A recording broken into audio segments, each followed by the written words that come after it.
ஒரு மந்த் அப்படின்னு ஆரம்பிக்கும் போதே நீங்க வந்து ஒரு பட்ஜெட் அப்படின்ற ஒரு விஷயத்த வச்சிருப்பீங்க. இந்த பட்ஜெட்ல வந்து ஒரு போர்ஷனை வந்து நிச்சயமா எமர்ஜென்சி ஃபண்டுக்கு அப்படின்னு ஒதுக்கி வச்சிருங்க. எமர்ஜென்சி ஃபண்ட் இல்லை அப்படின்னா இருக்கிறவங்களுக்கு ப்ராப்ளமே கிடையாது.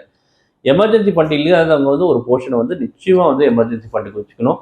ஏன்னா அதுதான் உங்களுக்கு வந்து பிளட் லைனே. ஏதாவது ஒரு விஷயங்கள் அப்படின்னா அந்த விஷயத்தை வச்சு தான் நீங்கள் வந்து உங்களுடைய லைஃப்பை வந்து சீர் செய்ய முடியும். இல்லை ஃப்ளக்சுவேஷன்ஸ் இருக்கிற மார்க்கெட்டு, ஃப்ளக்சுவேஷன்ஸ் இருக்கிற லைஃப் ஸ்டைலு, இது எல்லாத்துலேயுமே வந்து உங்களுக்கு எமர்ஜென்சி ஃபண்டுன்றது வந்து ஒரு வேக் ஏரியா.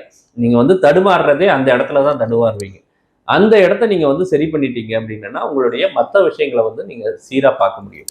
ஸோ அந்த பட்ஜெட் பண்ணும்போதே எமர்ஜென்சி ஃபண்டுக்கு தனியாக ஒரு அலோகேஷன் கொடுக்கணும் அப்படின்றது வந்து ரொம்ப இம்பார்ட்டன்ட். அதே மாதிரி சைடு அசட்ஸில் வருது, நீங்கள் வந்து எக்ஸ்ட்ரா இன்கம் வருது, போனஸ் வருது, இந்த மாதிரி வரும்போது நேரங்கள்லையும் வந்து நீங்கள் வந்து அந்த போர்ஷனையும் நீங்கள் வந்து எமர்ஜென்சி ஃபண்டுக்கு சேனலைஸ் பண்ண முடியும். எதிர்பாராமல் வரக்கூடிய இன்கம், இந்த மாதிரி விஷயங்கள் வரும்போது டெஃபினட்டாக அதையும் நீங்கள் சேனலைஸ் பண்ண முடியும்.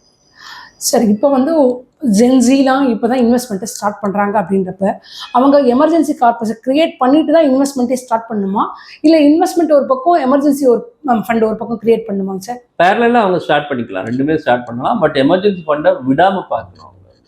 இப்போ எமர்ஜென்சி ஃபண்டை கிரியேட் பண்ணிட்டு பண்ணலாமா அப்படின்னு கேட்டோம்னா நல்ல விஷயம். எமர்ஜென்சி ஃபண்டை கிரியேட் பண்ணிட்டு பண்ண முடிஞ்சதுன்னா நல்ல விஷயம். பட் அவங்களுடைய கம்ப்ளீட் வந்து டிபெண்டன்சி ரொம்ப குறைச்சலாக இருக்கும். ஏன்னா அப்பா அம்மா ஏர்ன் பண்ணிட்டு இருப்பாங்க. ஏதாவது ஒரு நேரம் என்னன்னா அப்பா அம்மா கிட்ட வாங்க முடியும். ஒரே நீங்க குடும்ப தலைவன், நீங்க குடும்ப தலைவியா இருக்கும்போது யார்கிட்ட போய் வாங்குவீங்க? ஒன்று நட்பு கிட்ட வாங்கலாம், இல்லைன்னா உறவினர்கிட்ட வாங்கணும். இப்போ வாங்கும்போது கையேந்திர நிலைமை வந்துடும். இந்த கையேந்தாம இருக்கணும் அப்படின்னாலே நீங்க வந்து நிச்சயமா வந்து உங்க கையில கொஞ்சம் பணம் இருந்ததுன்னா டெஃபினட்டா வந்து நீங்க மேனேஜ் பண்ண முடியும். இப்போ வந்து எமர்ஜென்சி ஃபண்டை பிரித்து இன்வெஸ்ட் பண்ண சொல்லியிருக்கீங்க sir. Liquid fund, fixed deposit, அப்புறம் வந்து கேஷ் ஆன்ட்டு, இதெல்லாம் மட்டும்தான் வச்சுக்கலாமா, இல்லை ஈக்விட்டிலையும் வச்சுக்கலாமா சார்? எமர்ஜென்சி ஃபண்டை ஈக்விட்டியில் வைக்கிறது வந்து ஈக்விட்டி வந்து எமர்ஜென்சி ஃபண்டுக்கான இன்ஸ்ட்ருமெண்ட் கிடையாது.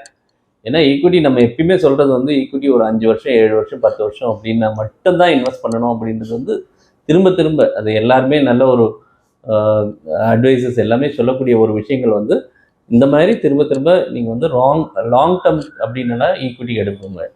அதர்வைஸ் நீங்கள் வந்து ஷார்ட் டேர்முக்கு வந்து தயவுசெய்து இந்த மாதிரி விஷயங்கள்லாம் எடுக்காதீங்க. எப்படி நீங்கள் வந்து ஒரு லாங் டேர்முக்கு வந்து நீங்கள் வந்து ஏர் ட்ராவல் ப்ரிஃபர் பண்ணுறீங்களோ அதேமாரி நீங்கள் ஷார்ட் டேர்முக்கு நீங்கள் ஒரு நடைப்பயணத்தையோ இல்லை வந்து ஒரு 2 வீலரையோ ப்ரிஃபர் பண்ணுறீங்களோ அதை வந்து நீங்கள் மாற்றிக்க முடியாது.